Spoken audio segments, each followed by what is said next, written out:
Cerita bermula, diperlihatkan seorang wanita yang tengah mengemasi barangnya, bernama Sophie. Ia mengalami kebutaan disebabkan terjadinya kecelakaan saat ia bermain ski. Namun itu tak membuat ia hilang semangat untuk tetap bersyukur. Maka dari itu ia bermaksud mengambil pekerjaan dan ibunya mengizinkannya pergi. The cab. I'm not the. Come here. Ia pun berangkat, hingga tibalah dia di tempat yang dituju. Yeah, right there. Please come in. Come in. Yep. Job number 1. Archie. Sophie mendapatkan pekerjaan menjaga seekor kucing, karena pemilik kucing akan pergi berlibur. Saat pemilik rumah sudah pergi, Sophie mengalungkan sesuatu pada kucing tersebut. Kemudian, Sophie menghubungi sahabatnya bernama Cam untuk membantunya menyusuri setiap ruangan. Tak berselang lama, pemilik rumah bernama Debra menghubungi Sophie untuk mengaktifkan sistem keamanan di rumah. Saat Sophie keluar rumah, tak sengaja ia menutup pintu, membuat sistem pengaman bekerja. Alhasil pintu terkunci otomatis. Karena Cam tak bisa dihubungi, Sophie mengingat saran ibunya menggunakan aplikasi bernama See4Me. Aplikasi yang bisa membantu seorang tunanetra. Di sisi lain terlihat seorang wanita bernama Kelly, sekaligus admin dari See4Me. Ia mendapatkan notifikasi bantuan, tentu saja itu dari Sophie. Kelly pun menyarankan memanggil bantuan tetangga. Namun Sophie yang sosoknya keras kepala, lantas ia menolak saran Kelly karena Sophie mau mengatasinya sendiri. Kelly pun membantunya mencari pintu belakang. Dengan penuh usaha, Sophie berhasil membuka pintu tersebut. Sliding glass door. Can you feel it? One hand on the handle, and you're gonna place your Seriously? break into a house that may or may not be hers. How about you? Ish. Tiba-tiba alarm pengaman berbunyi, membuat Sophie jadi panik dan berusaha menonaktifkan pengaman. Kelly. Thanks, Kelly. Malam tiba, beberapa orang bermaksud merampok di rumah mewah tempat Sophie tinggal. Ia membobol sistem keamanan di rumah agar dapat dinonaktifkan. Perampok itu masuk ke dalam rumah, membawa suatu benda agar dapat membobol suatu berangkas penting. Yang kemungkinan kedatangan perampok itu karena mereka tahu kalau pemilik rumah sudah pergi, padahal ada Sophie di dalam rumah. Sophie merasakan pergerakan si perampok. Ia pun terbangun dan mengaktifkan monitor pada kalung kucing agar Sophie mudah dalam menemukan kucing itu lewat suara. Namun perampok mendengarkan suara dari monitor si kucing yang menimbulkan kecurigaan si perampok merasa kalau ada orang di dalam rumah. Ia pun menyusuri setiap ruangan. Untungnya Sophie sempat bersembunyi di suatu lemari. Kemudian ia menelpon 911 melaporkan ada orang yang masuk di dalam rumah. Karena waktu dan jarak ke rumah yang tidak memungkinkan, Sophie menghubungi Kelly agar dapat membantunya. Kelly menyarankan untuk tetap bersembunyi hingga polisi tiba. Namun Sophie yang keras kepala memaksa untuk keluar dari tempat persembunyian. Alhasil Sophie pun tertangkap oleh perampok tersebut. No, Sophie. Wait, Sophie, wait. Wait, Sophie. Kemudian memeriksa HP Sophie dan melihat kalau Sophie sudah menghubungi 911 22 menit yang lalu. Perampok itu kesal dan berniat menghabisi Sophie. Mereka mengira kalau Sophie mengingat wajah mereka, atau Sophie bisa saja jadi saksi mata. Sophie berkata, "Ambil apa yang kau mau dan pergilah. Aku takkan berkata apa-apa." Dia melihat wajah kita. "Tidak, aku buta. Perampok itu tak percaya kalau Sophie ini buta. Mereka pun menghubungi bosnya dan memeriksa kartu identitas Sophie. Kemudian memeriksa penglihatannya. Mereka pun percaya kalau Sophie ini benar-benar buta. Mereka berniat kabur. Namun salah satu dari mereka tak mau pulang dengan tangan kosong. Ia ingin melanjutkan membuka berangkasnya. Namun tak sempat karena sebentar lagi polisi akan tiba. Entah apa yang diinginkan Sophie. Ia berniat membantu perampok itu menyingkirkan polisi dengan beralasan sebuah kesalahan. Rupanya Sophie ingin sebagian dari isi berangkas tersebut. Perampok itu percaya dan setuju dengan bantuan Sophie. Sophie menghubungi 911, kemudian menjelaskan kalau laporan sebelumnya hanyalah kesalahan. Sophie beralasan kalau TV saat itu masih menyala, membuat Sophie panik merasa datangnya seseorang.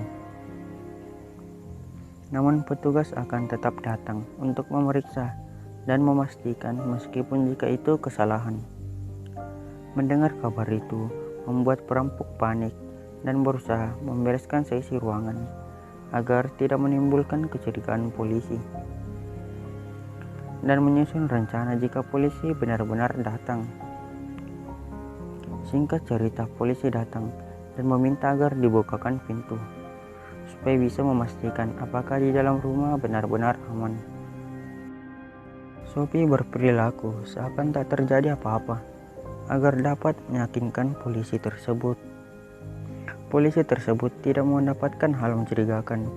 Ia pun berpamitan dan akan pulang. Tiba-tiba polisi tersebut mendapatkan informasi kalau ada laporan yang menyerupai kejadian dengan Sophie. Rupanya Kelly yang sudah melaporkannya. Polisi itu pun bersiaga masuk ke dalam rumah karena dia yakin kalau perampok itu masih ada. Akhirnya perampok itu keluar dari tempat persembunyian, namun yang keluar hanya satu orang. Polisi itu menanyakan mereka ada berapa orang. Pria itu menyangkal kalau hanya dia sendiri. Saat polisi itu akan membawanya ke kantor, tiba-tiba dua perampok lainnya memberontak dan menyerang polisi itu hingga menewaskannya.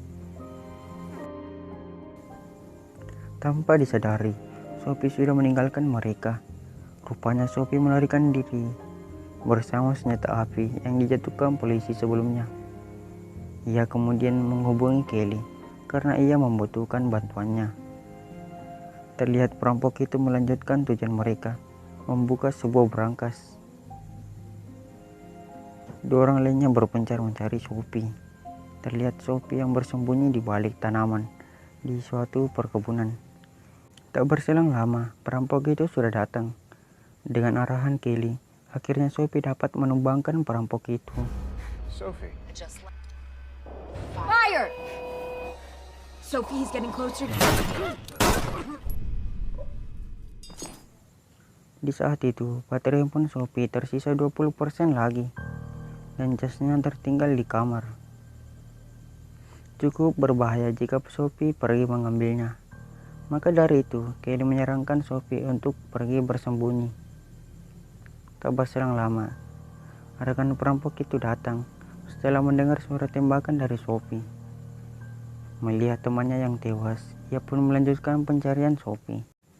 Saat pria itu keluar dari suatu ruangan, tiba-tiba Sophie nampak dan langsung meluncurkan tembakan. Naasnya, tembakannya tidak menumbangkan perampok itu. Ditambah sinyal di handphone Sophie yang tiba-tiba menghilang, membuat Sophie kesusahan melawan perampok tersebut. Untungnya sinyal kembali terhubung, bertepatan dengan pistol yang dipegang Sophie ke arah dengan perampok tersebut. Serta Kelly pun berteriak. Akhirnya pria itu juga tumbang. Kemudian Sophie mengambil radionya dan beristirahat sejenak. Naasnya baterai handphone Sophie tersisa 5% lagi. Kelly menyarankan menyelesaikan perampok yang tersisa. Terlihat pria yang ditugaskan membuka berangkas berhasil melakukannya. Bersamaan munculnya Sophie dari belakang. Namun saat menembaknya, tembakannya meleset Sophie kebingungan apa yang akan dilakukannya karena di saat itu perampok itu memohon agar tidak ditembak dan mencoba mengusik Sophie. Berangkasnya terbuka. Ambil yang kau inginkan. Bersamaan dengan Kelly yang terus mendesaknya agar secepatnya ia menembak perampok itu. Tiba-tiba handphone Sophie mati total. Sambungan pun terputus. Perampok itu melihat handphone Sophie yang sudah tidak menyala. Pelan-pelan ia mengambil uang di dalam berangkas dan berniat untuk pergi. Untungnya Sophie merasakan pergerakannya dan mengarahkan pistolnya ke perampok itu. Perlahan perampok itu berlutut. Rupanya ia berniat mengambil senjata cadangan polisi tersebut. Untungnya Sophie lebih dulu melepaskan tembakannya. Tak berselang lama, bos dari perampok itu sudah tiba. Sophie yang merasakan kedatangannya berusaha menjauh.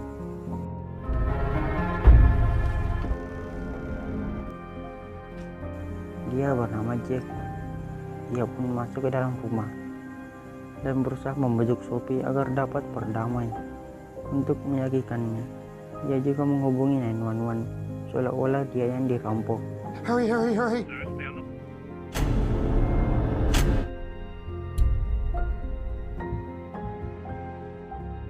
Namun jawaban Sophie membuat dia berubah pikiran. Ia kemudian pergi mencari Sophie. Sophie bersembunyi di balik meja dan berusaha mengelabui Jack agar dapat kabur. Namun Jack merasakan pergerakan Sophie. Ia pun menembaknya. Tembakannya kena di bagian kaki Sophie. Sophie berusaha kabur hingga ia tak sengaja masuk ke perkebunan di tempat ia menembak perampok sebelumnya. Entah apa yang dimaksud Sophie, ia mengambil handphone di saku celana perampok tersebut. Terlihat Jack yang terus mengikuti jejak Sophie hingga ia juga masuk di perkebunan tempat Sophie berada. Rupanya handphone yang Sophie ambil tersebut digunakan untuk mempermudah Sophie dalam mengarahkan bidikannya. Ia pun meluncurkan tembakannya. Saat Sophie akan pergi, terkejutnya sudah ada Jack di belakangnya, kemudian menyerang Sophie. Untungnya Sophie dapat menyerang balik dan mengakhirinya.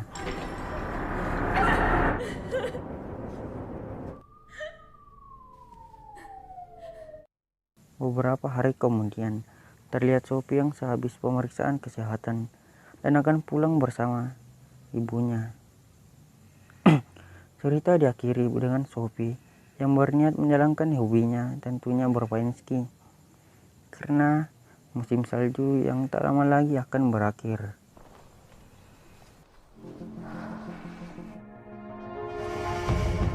Tamat.